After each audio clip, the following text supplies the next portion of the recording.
Hey guys, welcome to the show. You know, the idea of alien life gets a lot of people worked up. But whatever your thoughts, there are a lot of high-level governmental officials that are very much believers. John Podesta, for instance. He's a senior White House advisor to President Obama. He recently left his position to focus on Hillary Clinton's possible run for presidency.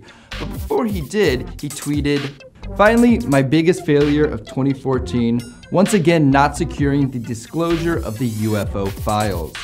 Podesta has often stated his desire for UFO documents to be released, saying several times that the truth is out there. It's time to find out what the truth really is that's out there. We ought to do it really because it's right. We ought to do it because the American people, quite frankly, can handle the truth. And we ought to do it because it's the law. Podesta isn't the first government official to break the silence on UFOs. Paul Hellyer served as Canadian Minister of National Defense in the mid-1960s and continued his political career up until the early aughts, working as a transportation minister and even founding 2 political parties.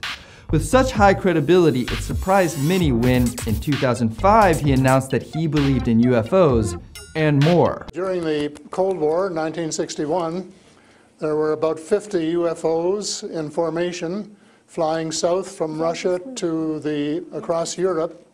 So they decided to do an investigation, and they investigated for 3 years, and they decided that with absolute certainty that 4 different species at least, had been visiting this planet for thousands of years. We hope that Hellyer is right on this because hanging out with aliens would be the coolest.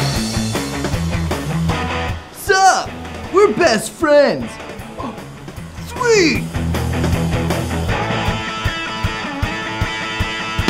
Bob Lazar was never a high-ranking government official, but he tells one of the most extraordinary stories of alien technology. Lazar claims to have worked at the highest secret government research facility called S4, which is actually an even more secret extension of Area 51. This was a place where, if you believe Lazar, the government held and studied technologies of alien origin. Lazar later told his story in this interview. When did you realize the craft was not of earthly origin?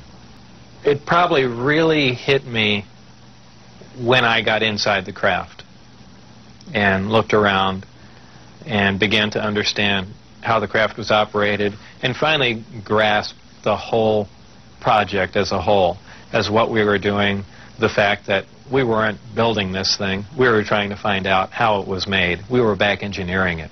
For decades, the credibility of Bob Lazar has been hotly debated. What is known is that he did work at Los Alamos National Laboratory, but confirming more than that will probably forever be impossible. An even more impressive report happened in 1999 when the French government released an independent report entitled UFOs and Defense: What Should We Prepare For? It was led by a private, in-depth fact-finding committee called COMETA. The report is full of accounts of military aircraft encountering unidentified flying objects and many eyewitness accounts. Furthermore, the COMETA report is one of the first documents to be released by a government agency detailing how a nation-state would respond to a hostile alien encounter. Pretty interesting. What do you guys think about all this? What is your favorite piece of alien evidence? We'd love to hear. Comment below.